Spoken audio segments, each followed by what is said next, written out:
In this video, we're going to be talking about Google Forms and some of the more advanced features since this is the second in our series. And I'm just going to go through some of the menus with you and show you how you can make your form look pretty and also how you can submit your form and get results back. And so, a couple of things right off the bat. On top, these check marks allow you to make it so only people who logged into, say, your school or college, those are the only people who would be able to see this form and use it.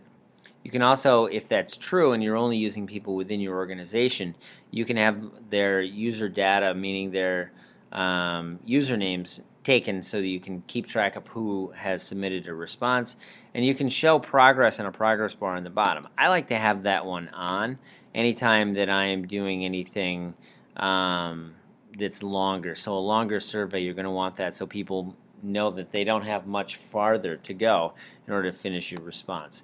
And so that's number one. On the bottom are a couple more settings that you can use, and you can have all of these checked if you want. These show up at the end of the survey, and it gives a chance for the people who have taken the survey to do a few things. One, they can submit another response. So if you want them to be able to take the survey again, they can simply click on that and do it again. You can publish and show the public all the results. So if they click on another link, it takes them to all the results. And the last one is you can allow them to edit the response. So if they realize they made a mistake, they can change it. So this one I'm going to leave off. All right. If I want to make we're going to go through the menu on top, and that leads us to this one, which is change the theme. And this is how we make our form look pretty. We can just basically pick one of these and make it look a little fancier. So we have edit questions and change theme. We'll go back to edit questions. I can look at the responses because I've done this form and had some answers done already, and it gives me the answers. Here's when those answers came in and what the answers were. It automatically creates a spreadsheet for you, so that's pretty cool. We can view the live form. So this is what the form looks like if you want sort of a preview of what others will see. And that takes us up to the top. Under File, we have Add Collaborators. So if you want other people to work with you on creating this form and also be able to see the results and make changes, or you're going to want everyone in a group so you can send them an email. For example, I can email contributors. If I had contributors set up, I would be able to send emails to those people, and we'd all be in one big group. So this is kind of a nice way to share all of that information. We can create a new form. We can open a form, rename the form, make a copy of the form, which is nice if you have another form that's similar that you need to make. You can just kind of copy and paste it and make a new one. You can move it, throw it away, download it into a file type that you might be able to use in a different application. And the last one, you can embed it right into a web page. So that's kind of a nice thing. Edit has only undo and redo. View, we just viewed this in a live form, so that's basically what that does. The edit and change theme, we've already done those down in this main menu here. So these are pretty much the same thing. Insert. If we go down to the bottom of insert, we've done all of these others, which are the types of questions.